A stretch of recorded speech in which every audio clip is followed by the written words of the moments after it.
bien entendu de Lesta et toute sa bande, mais aussi des vampires qui font travailler Jane Deverock, qui est elle-même originaire d'Asheville, en Caroline du Nord. Et c'est dans un univers, alors là, dans le cas de Jane Deverock, c'est un univers dans lequel les vampires viennent juste de révéler leur existence, idem pour les loups-garous, donc on est en plein milieu du grand débat sur les droits en tant que citoyen américain ou non des vampires et des vampires et des loups-garous.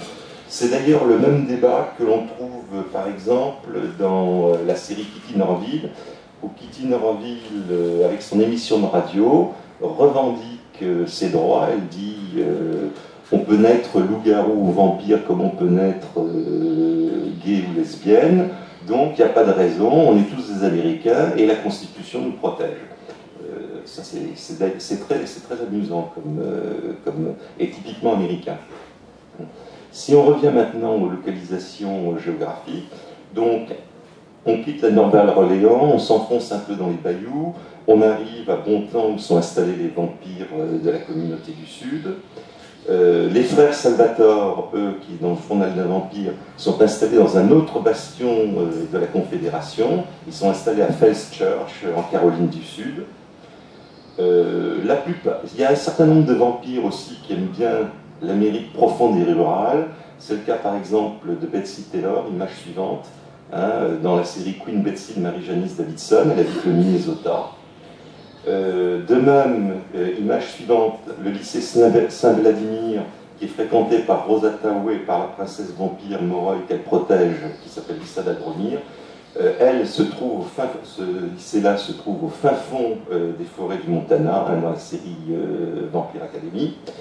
De même, par exemple, les Immortels, j'ai avancé un petit peu, désolé, les Immortels là, de la série de Kate Tiernan, eux vivent dans une grande ferme au fin fond de l'État de New York.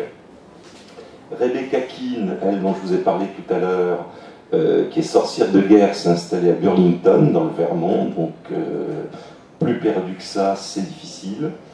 Les vampires du clan Cahill, eux, sont restés sur la côte atlantique, dans une petite ville du Delaware, Clairpoint, ville qui leur appartient, mais qui a l'avantage de ne pas être très loin des grandes villes que sont Baltimore, Washington. Grandes villes qui, justement, avec leur anonymat garanti, séduisent un certain nombre de vampires. Chicago, par exemple, est le lieu de résidence de Merritt, qui est sentinelle de la maison Cadogan, et de 3 autres maisons de vampires. Image suivante, c'est la série Cohen qui s'appelle Les vampires de Chicago. Et là aussi, on est dans un univers qui étudie les suites, les conséquences de la révélation officielle de l'existence des vampires. Quant aux vampires de la famille Argenot, image suivante, eux, ils préfèrent vivre de l'autre côté des Grands Lacs, ils sont à Toronto, vampires canadiens.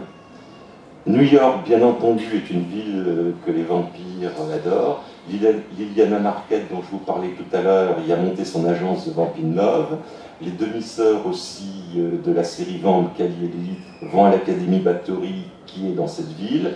Ça leur permet, ça présente un autre avantage pour ces jeunes vampiresses de bonne famille, c'est qu'elles peuvent passer leur nuit en boîte. La série insiste beaucoup là-dessus. Elena Devro, elle, qui est une chasseuse de vampires, évolue dans une New York qui est dominée par Raphaël, archange d'Amérique, dans un monde qui est semblable au nôtre, mais image suivante, qui est dirigé par des archanges et des anges qui sont en fait quasi démoniaques et qui sont eux-mêmes servis par des vampires. C'est un monde très très intriguant qui est développé par Nalini Singh dans cette série qui s'appelle Chasseuse de vampires. C'est extrêmement curieux et très intéressant. Je ne vous étonnerai pas en vous disant que quasiment aucun vampire n'habite la côte ouest, parce que le soleil de Los Angeles et de la Californie ne les attire pas beaucoup, à l'exception quand même de la Lavinia Kane, qui est Domina des vampires, et la grand-mère plus qu'indigne de Sabina Kane, dans la série de Jay Wells. Alors il faut remonter quand même plus au nord de la côte pacifique, pour arriver dans le bel état très pluvieux de Washington, où on trouve à Seattle Georgina Kincaid, qui exerce son beau métier de libraire et accessoirement aspire aussi les âmes de ses conquêtes de passage, entouré de tous ses copains vampires, qui eux sont des suceurs de sang tout à fait normaux. Hein. Ça c'est la série Succubus. Ou encore un peu plus loin dans l'état de Washington, plus profond, la ville de Force bien sûr, où vit Bella, l'héroïne de Twilight, avec tous les vampires et loups-garous éparpillés un peu partout autour.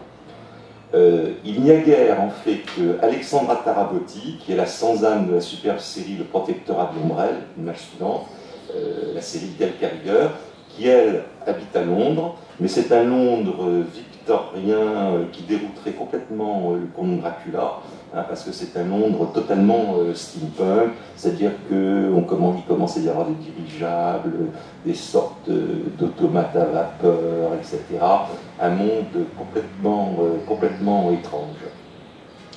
Et en fait, il y a aussi Diana Bishop, qui est une sorcière d'origine américaine, qui elle vit en Angleterre, à Oxford, et puis ensuite, par la force des choses, elle va se retrouver à vivre en France, image suivante, dans le livre perdu des sortilèges de Deborah Harkness, qui est un très beau roman, que je cite parce que je l'aime beaucoup, mais qui est aux marges, je dirais, de la Beatles. C'est aussi un roman historique, etc. Très très beau.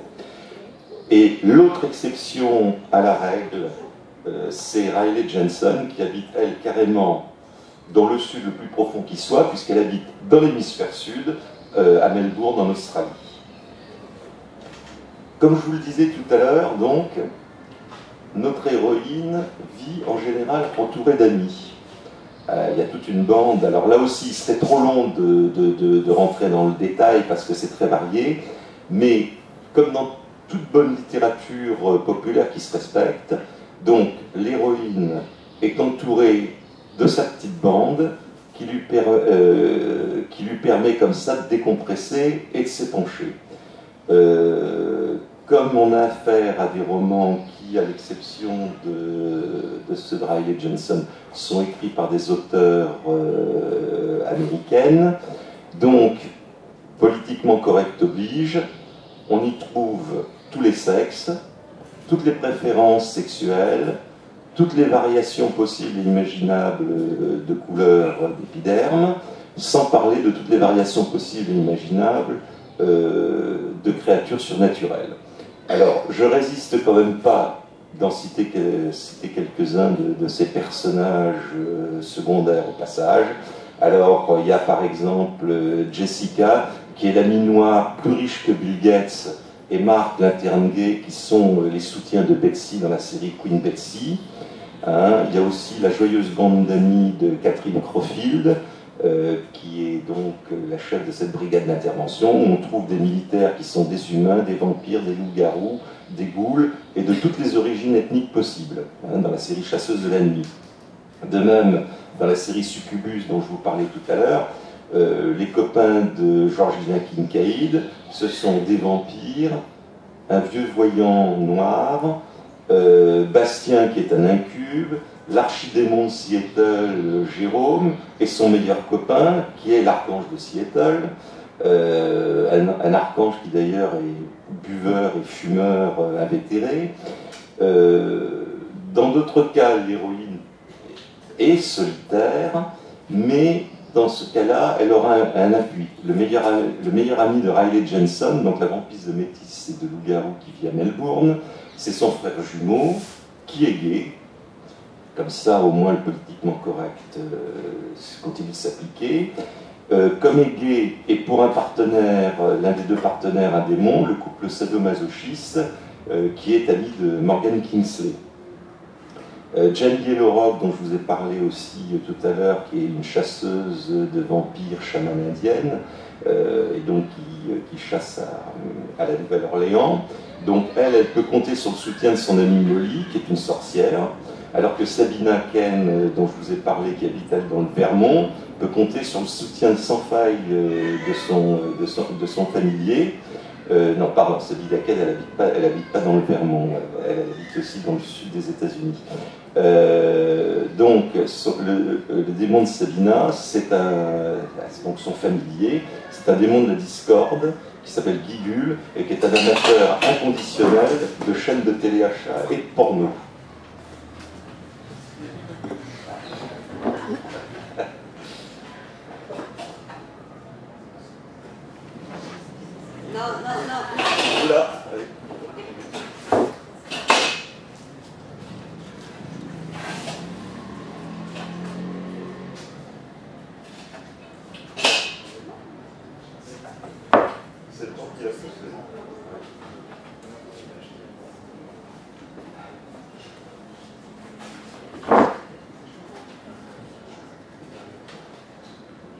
Alors, autre point fondamental, donc, comme je vous le disais tout à l'heure, qui est le ressort de toutes ces séries de petites, ce sont bien entendu les amours de nos héroïnes.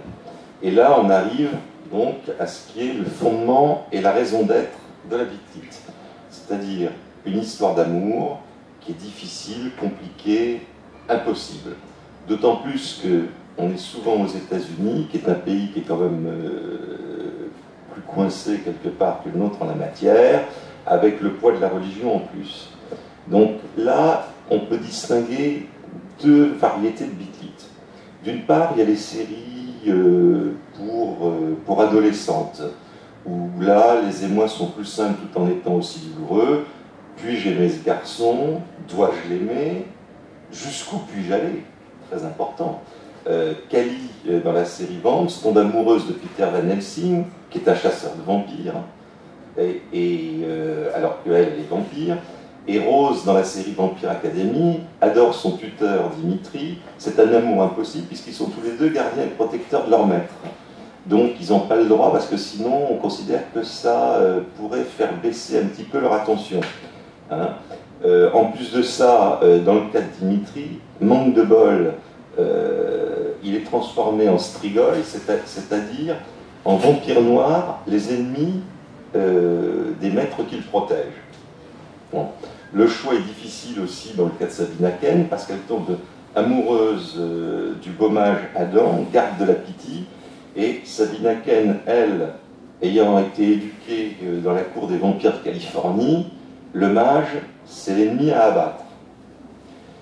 Dans les séries pour jeunes adultes, là, la situation se complique, parce qu'il s'agit souvent d'un choix impossible entre deux soupirants, l'un étant humain et l'autre surnaturel en général.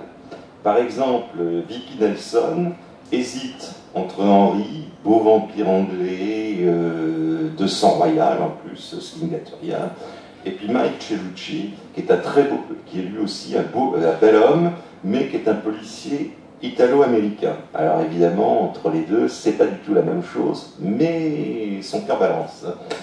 De même, Kelly Cahill, vampire agent du FBI, hésite entre son soupirant humain et son cousin vampire. Ou alors, l'histoire d'amour est difficile parce que souvent les auteurs insistent sur la différence d'éducation entre les vampires, créatures anciennes par définition, à l'éducation souvent d'un autre âge puisqu'ils sont très vieux, qui considèrent encore souvent les femmes comme des petites choses fragiles que l'on protège et que l'on possède. C'est le cas par exemple du très distingué professeur Mathieu Clermont, qui est un vampire issu d'une très vieille famille aristocratique française, hein, dans le livre Perdu des sortilèges de Deborah Harkness. Et évidemment, ça passe mal avec nos héroïnes, qui elles sont des femmes modernes, libérées, qui ont souvent un travail, et encore plus souvent, un travail qui implique la maîtrise d'un certain nombre d'armes et de techniques de combat. Donc, l'héroïne fragile qui s'évanouit en poussant un cri, c'est pas ça, et pour les vampires, c'est dur aussi.